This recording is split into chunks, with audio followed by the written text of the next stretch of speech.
Chin Landon Regali, cheap little flower, coming at you from the privacy, the safety, and the sanctuary of my beloved cousin Lori and her gorgeous foster child here in North Carolina. At the time of this recording, it is Tuesday, June 11th, 2024. So, hey, what's up? What's going on, everyone? Are we standing the course, staying 10 toes down at every temptation? Because it matters. Oh, excuse me. Oh, my. Well, so, when it comes to all of this gang stalking, group stalking, targeting of the individual, you have to understand something. There is about 1/3 of the populace that has their hand in that cookie jar, getting their palms greased by whatever means. Not my business. All I need to know is that it's going down, and I call forth the abolishment set on that, because that is my hope, that is my expectancy of the future and the intention. And so once I start I'm not stopping. So at any rate, the dogs are barking, probably my cousin is home. So hey, I'm still going to finish up this. But nonetheless, so whenever we have a treason faction within the context of any given country, it goes without saying that those participating in the treason, they're the ones that are in the wrong. If you are going against your Constitution, especially here in the great United States of America, then you are undoing all of the sacrifices that our forefathers had done. But suffice enough to say, these are your narcissists. These are the ones that believe that they can get their hands grubbed down without any retribution of being tagged for it in the physical, basically saying that they don't think that they can go to jail for it. But then I do know that spiritual jail is worse than physical jail, but we do have the accommodation of physical jail coming up, because all of this gang stalking is now getting exposed, and everybody that has been participating in it is all it took, which is one little string to unravel it all the way. And that the Most High, being the amazing billiard that he is, all he has to do is whoosh, one billiard shot and then knock all of you treason participants out of the way. So with regards to narcissists, that, because I'm saying that who else would participate in it other than the narcissist? Because it's like narcissists are devoid of empathy.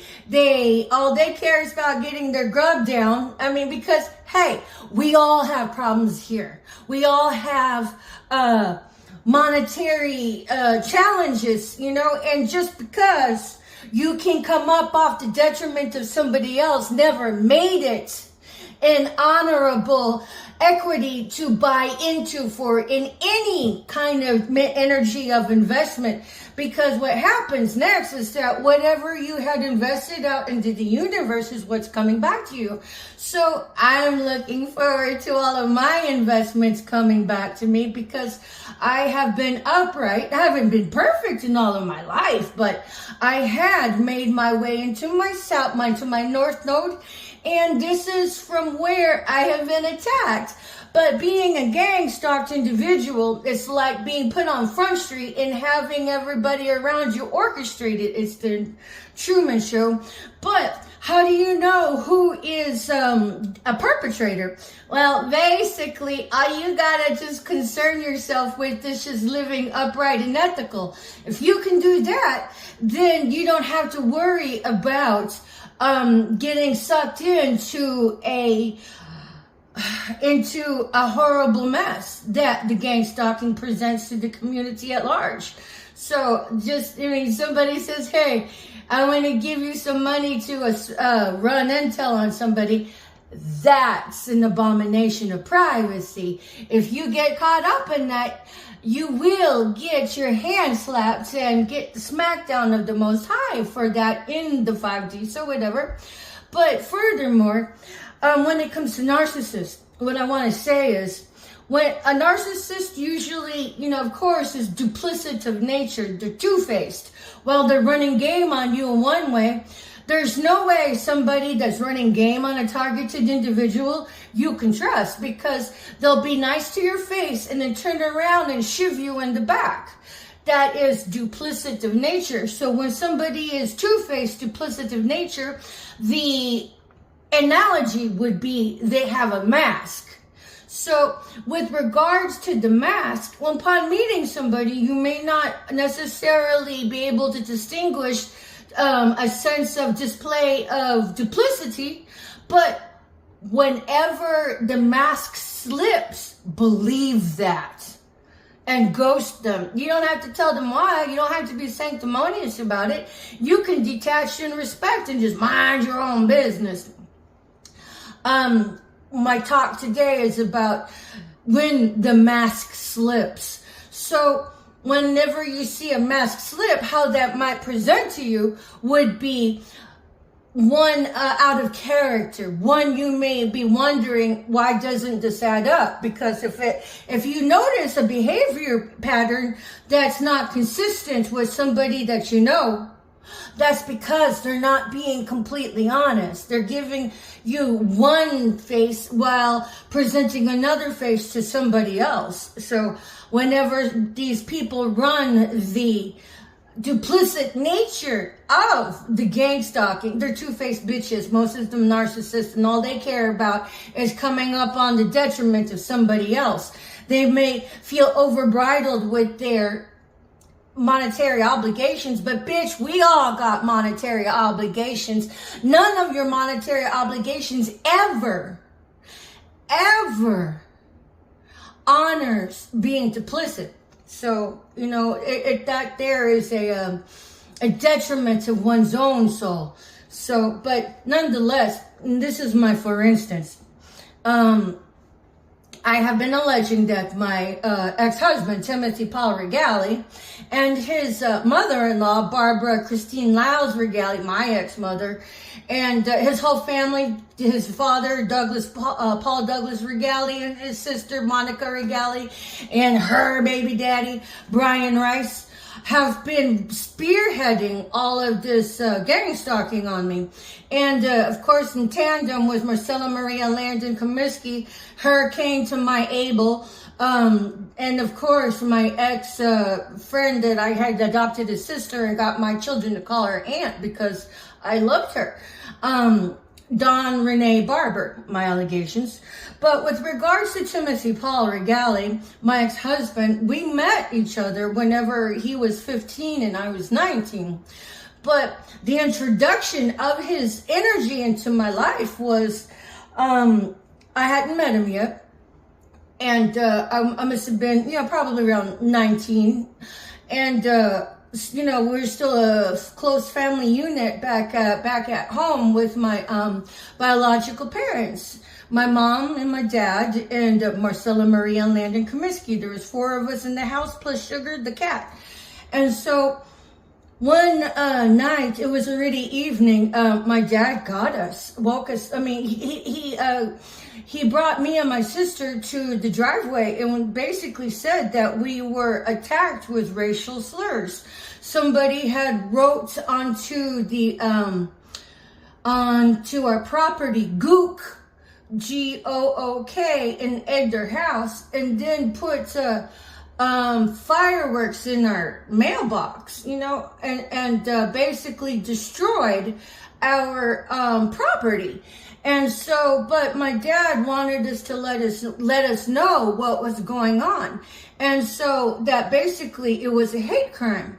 And they come to find out a few years later that the people who did that was my ex-husband, Timothy Paul Regali, and another neighboring kid, Scott Kohler.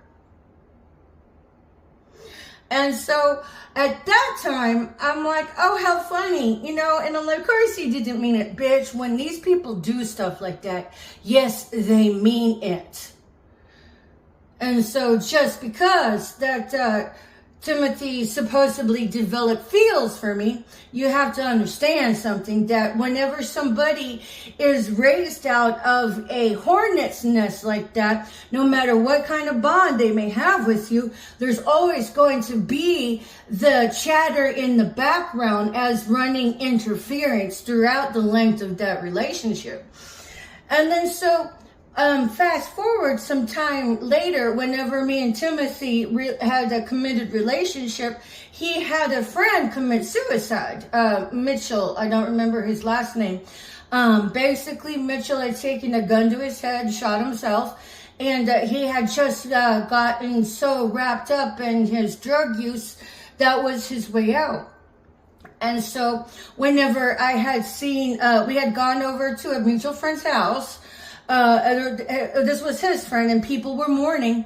Tim disappeared, and I went looking for him, and so I found him. He was walking in the along the side of the street, maybe like less than half a mile from the house we were staying at, and he was with his ex-girlfriend. They were holding hands, and then so when I got closer, they dropped hands, and then later I had confronted Tim about that.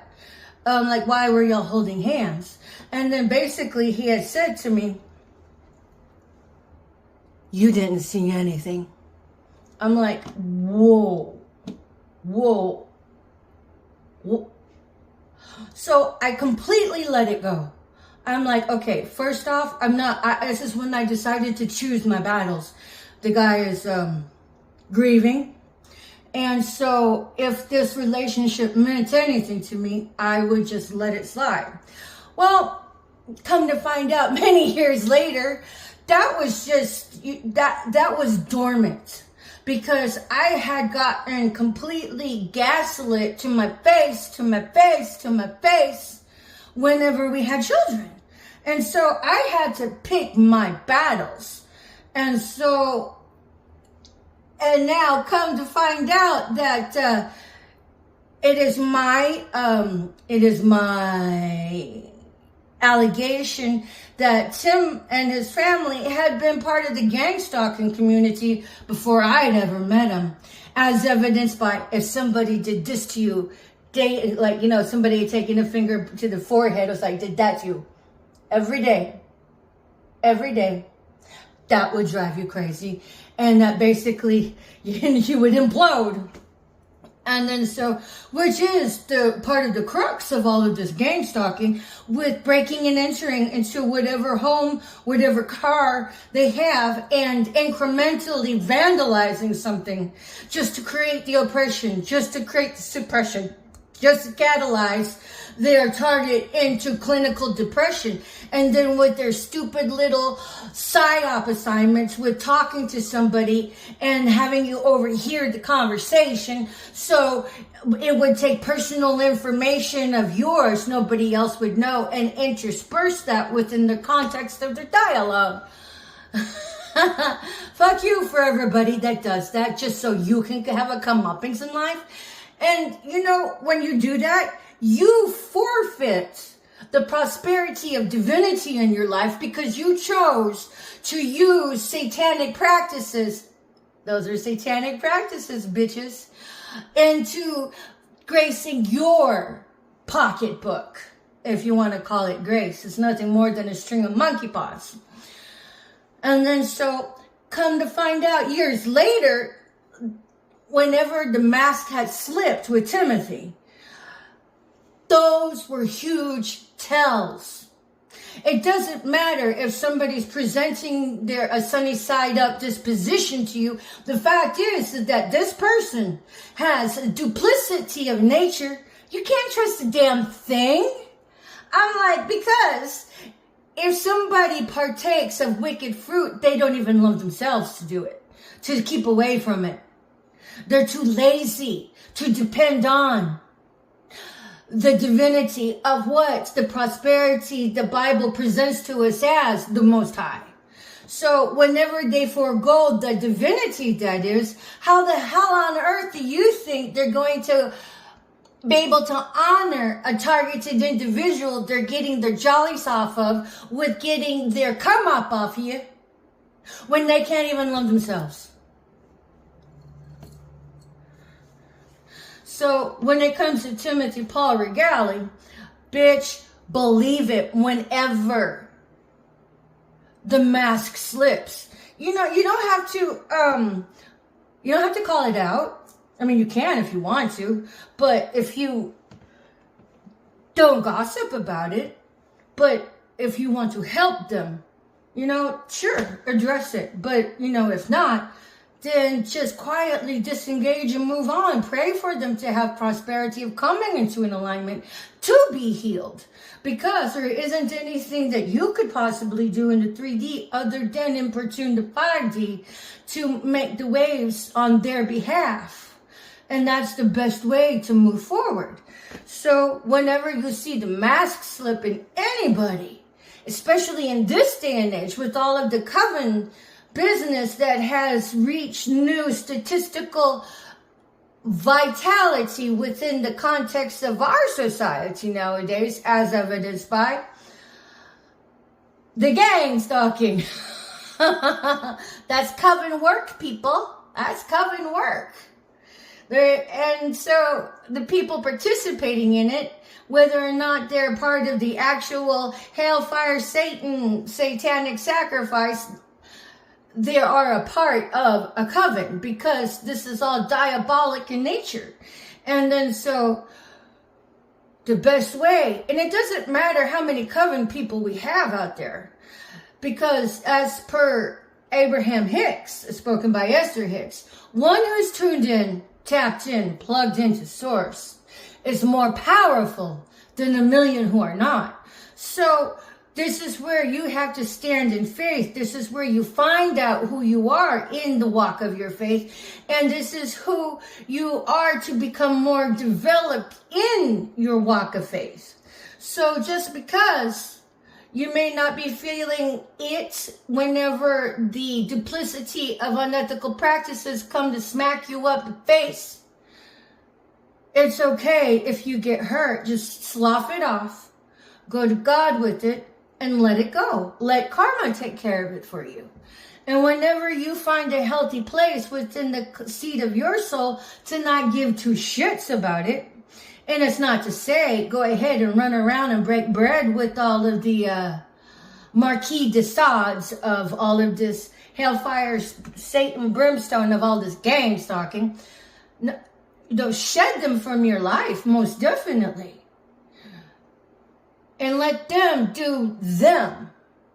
But this is where you let go in love, if you can in love, but definitely in forgiveness. And getting to forgiveness is a pathway, is a sojourn in of itself. But you can make it, as long as you don't give up. Go to God with it, and have your come to Jesus moments with talks with yourself about it. Because at the end of the day, you need to make sure that you prep your life with those who are of ethical value. And if you happen to have to work with somebody, you can consider that you as their blessing, because you were put in their pathway to importune for their well-being and in their prosperity of coming into an alignment. But healing is a choice. You can help present the healing, but they have to choose it for themselves. So as far as I'm concerned, I stand in the gap of all of my friends and family who have given me the backhanded bullshit with all of the gang stalking. But at the end of the day, I pray for their prosperity of coming into an alignment with healing. And I don't hate anybody for it. Especially you witchy witches out there. And again, I ask you witchy witches, with all of that backfired spell work going on, and all of that death magic that you guys had hurled at me and the others. Where's that magic going? You know it's got to go somewhere. Oh, looks like it's going back to you, bitches. So, watch out whenever you get sick with one of those freak medical mystery diagnosis, one of those freak energetic dispositions that you had no idea how you got into it. It was your backfired spell work. It was your karma. I don't practice black magic. I don't practice death magic. All I do is go to God with everything, talk to him about it, and stand on my faith. And apparently that's what helps move mountains. So don't look at me whenever karma comes down for you and shakes it up in your life. Because a lot of these gang stalkers, they fabricate your life, orchestrate meetings around you, and bribe others to turn on you. For everybody that's been offered a bribe and you guys fell for it, you gotta report that. So what if you took the bribe or not? You know, just come clean, report it. That is what you're supposed to do. If you are serving the Most High, and if not, He's going to forsake you just the way you forsake your own accountability with being responsible of delegating the truth. You know, it's not to say that you were all up in the gang stalking and everything. Maybe you were, maybe you weren't. Either way, you are accountable for telling the truth. And if you don't like it, well, blame the fucking bitch, the fucking cunt, the fucking dick that roped you into it by offering you that. Because it's their fault. No, it was yours for taking it. But if you want to shift the blame on the asshole who thought it was a good idea to offer you a deal you couldn't refuse, to come sideways at anybody. Because at the end of the day, anybody who thought they could get a come up of my detriment, that was just an illusion. What you did was partake of the fly paper, because God's He's going to slam dunk each one of you with one hell of a billiard shot. None of your targeted individuals deserve to be targeted individuals. And for the existence of this gang stalking treason faction, you all have the power to help bring down pedophiles. You all have the power to help bring down the satanic sacrifice circuit just by what you know. All you have to do is hit reset, get right with yourselves, tell the truth, and then stay the course. And if you refuse to do that, you will be tormented as the suicide squad of Auschwitz that you all are in the 5D.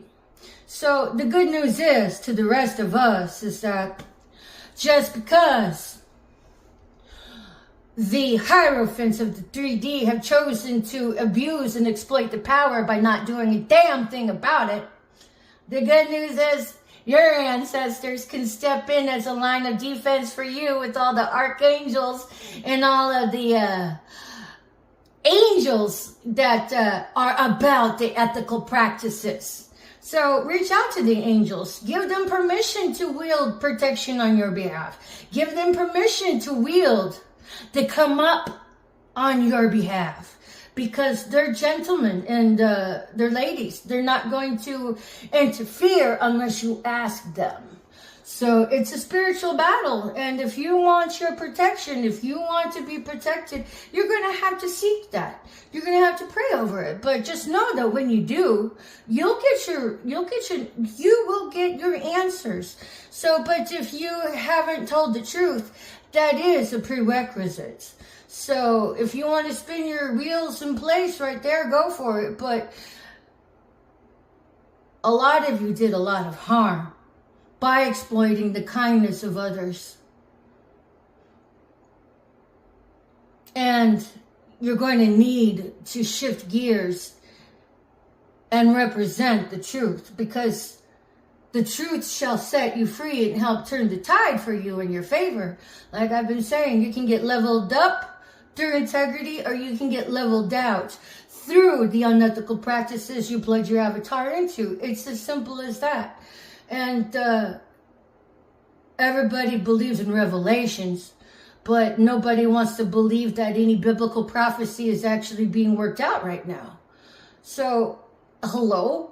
Concentration camps are not a figment of the imagination. It happened during World War II, and it's replaying out right now in this touchless, fenceless, white glove Holocaust through the implementation of the slow dagger and the Zetzersum. So, if you guys don't know what that is, well, then that makes you the easiest mark ever, and you'll be prime pickings for anybody's satanic sacrifice. They're going to make a bunch of money off of you, eat off your detriments, just so they can have a comeuppance in life and then pretend nothing is happening. And then, divvy up your organs on the black market. Because you didn't think anything could happen like that and you laughed at it.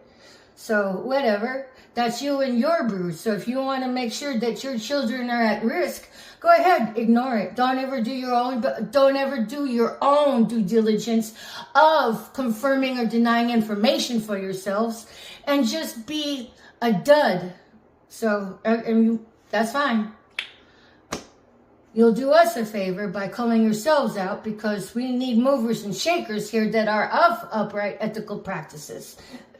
And if you can't do that, well, then I ask you, my love, what good are you then, other than to self? We're in the business of healing. We're in the business of prosperity. We're in the business of everybody who's on the wrong and seedy side of the tracks to get right with themselves. Hit reset. Serve the light. Tell the truth. And stay on course and bring other souls with you. And if you choose not to, you can go ahead and do the dummy dance and go ahead and just pretend that you're doing something when everybody knows that you're doing the goddamn gang stalking, because you look out in the fucking world, you can see the gang stalking cars out there. Then if you really want to ratchet it up a notch, ask yourselves which ones are the real demons. Uh-oh. That's a talk for another time. Anyways, Patricia Ann Mandler Galley coming at you from the privacy of my cousin's sanctuary, where I'm safe and treated respectfully here in North Carolina. And peace out for now. I'll see you in the next video.